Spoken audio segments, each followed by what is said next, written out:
I recently read a quote that 95% of people go to their grave with their best ideas and plans in their brain. That is an absolute tragedy. And what I'm going to do in this video, I'm going to give you the 10 traits to pull out all of those actions that you have inside your brain so that you can take action on them right now and get the results in your wholesaling business. Check this out.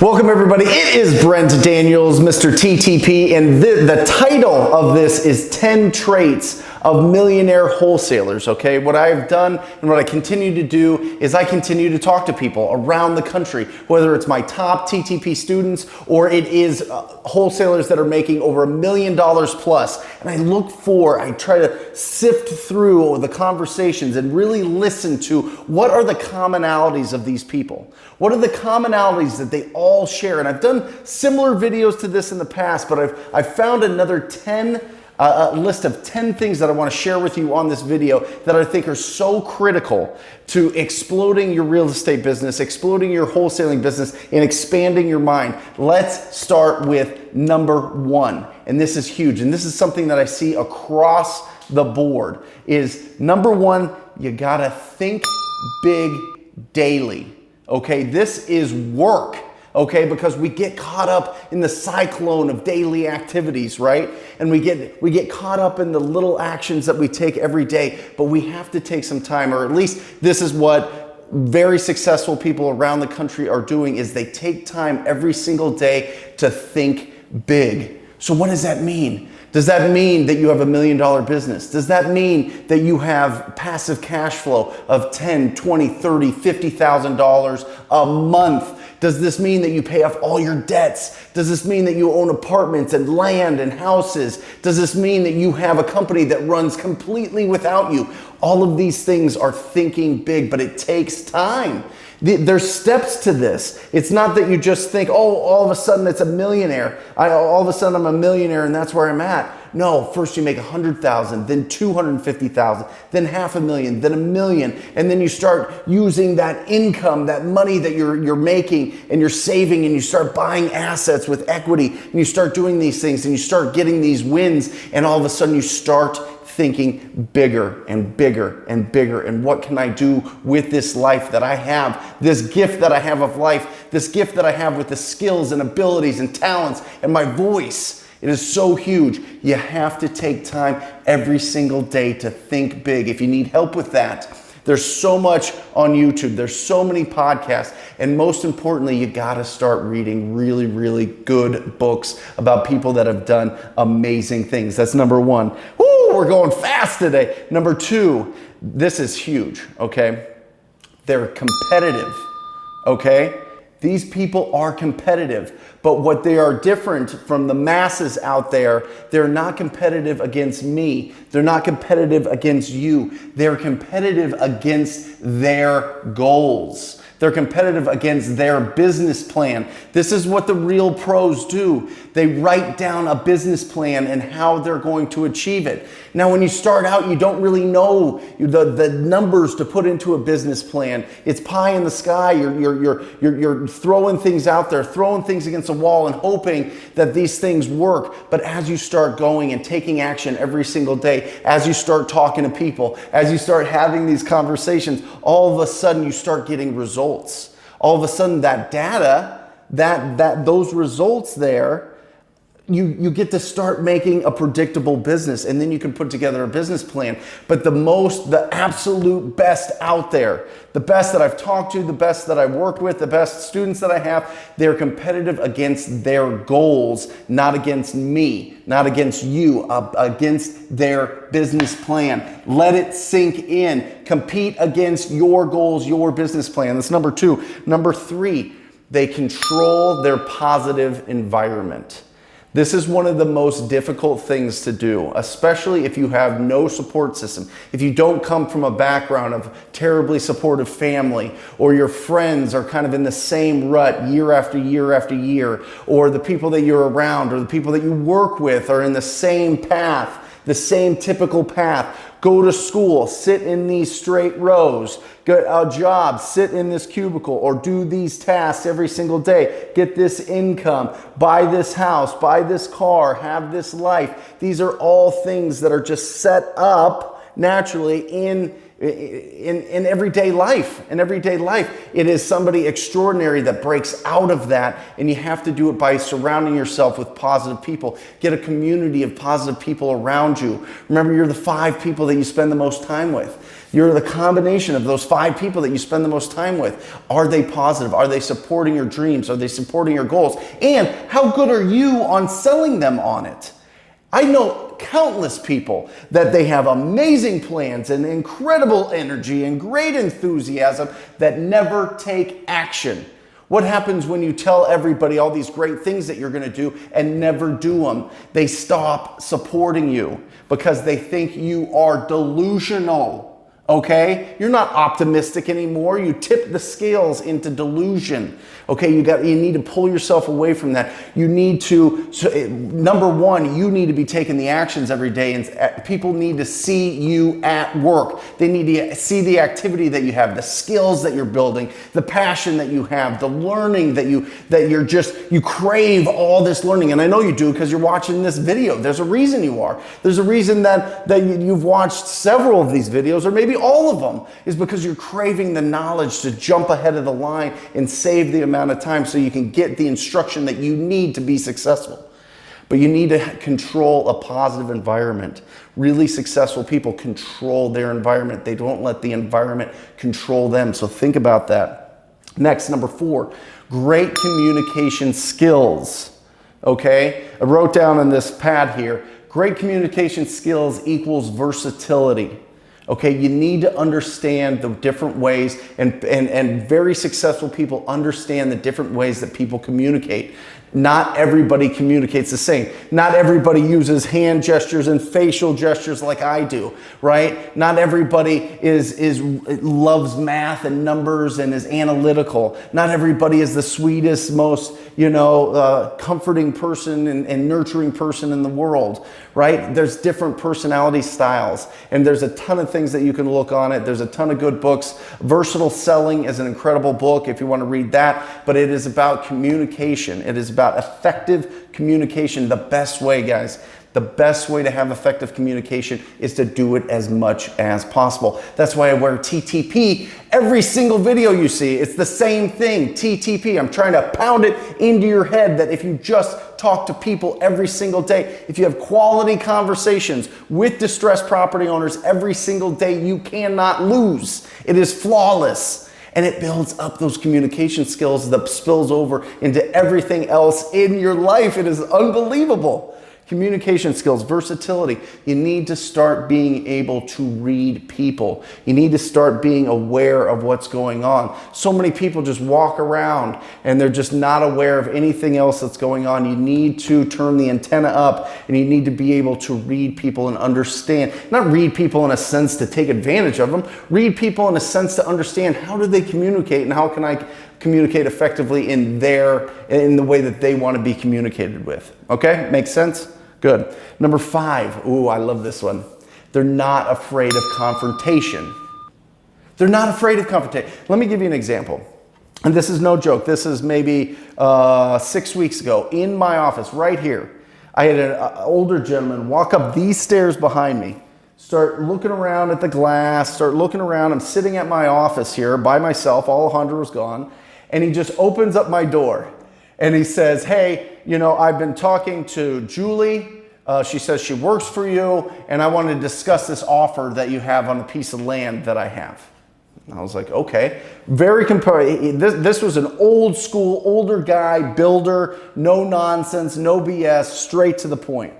And he comes in and he goes, well, I want $250 for it, and you said you wouldn't give me more than $210, and I think that there's some middle ground there. And I said, well, let me pull it up. Like, this is like Unexpected. He literally came into my office off the street, okay? And I looked at it and I said, no, 210 is the absolute best we can have. I said it was certainty and likability. And he goes, you know what? You're an asshole. He literally called me an asshole right there to my face. And I say, you know, I can understand that you feel that way. You feel like it's worth more and you can go out and, you know, try to put it out there. But if you sell it to us, it'll be easy. It'll be cash. It'll be as smooth as possible, you know, but 210 is the absolute best that we can do. I stuck to my guns. I had that confrontation and I looked him in the eye and I was focused and I didn't waver and I said it with certainty and likability. And you know what? 2 days later, he signed the contract. We sold it off. Another assignment fee, done, dusted, in the bank account, right? Confrontation. It happens all the time when sellers want more than what it's worth, or all of a sudden they say they want to cancel the contract after you've already got an accepted contract. You need to be able to confront with certainty and likability. This is what the pros do. This is what the millionaires do. They do not avoid confrontation. They know that it's part of the game. Huge. Think about it. Think about the last time that you had to confront something. Did you stand up with certainty and likability, or did you just ignore it and hope that it went away and brush it under the carpet? Stand up for yourself. Have that confidence. Number 6, learn to love failure. Learn to love failure. This is part of it over and over again. There's countless videos, countless podcasts, countless books written on learn to fail. But it is harder in real life. It is harder to be rejected in real life. But you have to understand every interaction that you have, every action that you take that is not successful is still action. Okay? It's the law of cause and effect. You are taking all these actions. The effect is you are going to be successful. Love failure. Don't call up somebody one time. They yell at you. They tell you the worst things about you. You're trying to steal my house. You're trying to take advantage of me. You're the worst scum of the earth. Get a real job, whatever it is. And you go, you know what? No. I'm never going to make a call again. That was ridiculous. It doesn't work. I can't. No. Keep going. You've got this. Keep going. Okay? Learn to love failure. It is huge. Make it a game. See how many people you have to talk to before you get a deal, right? And then repeat that. That's what this business is all about. This isn't difficult. Number 7, 2 words. I've said it before on this channel: discipline and focus.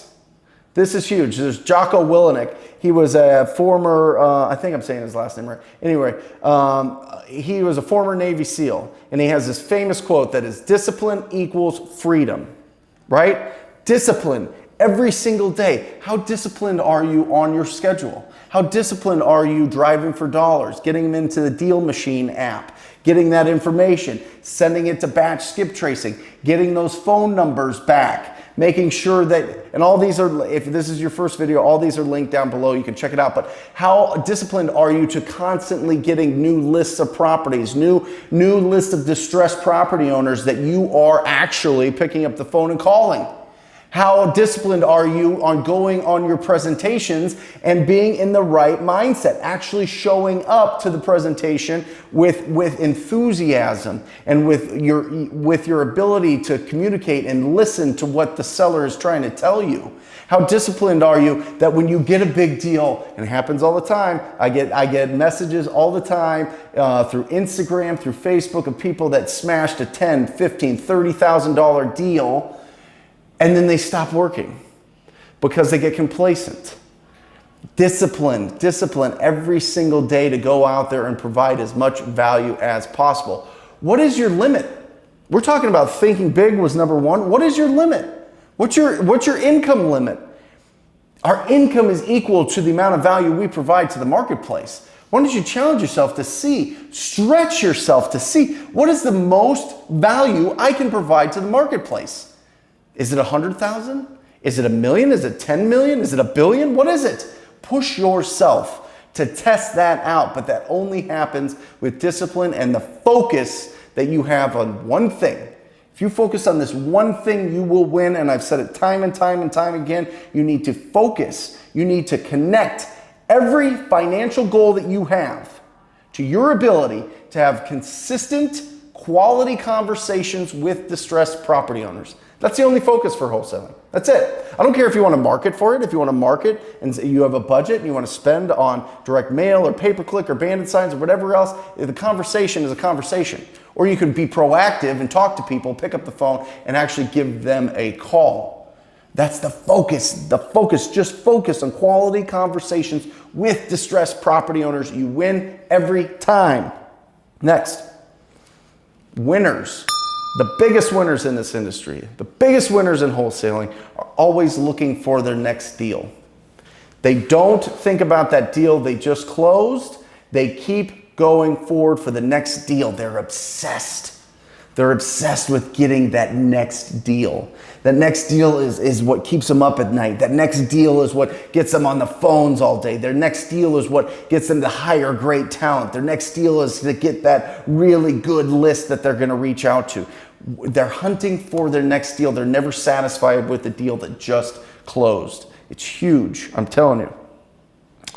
Number 9, 2 more here. Number 9, they are masters at delegation.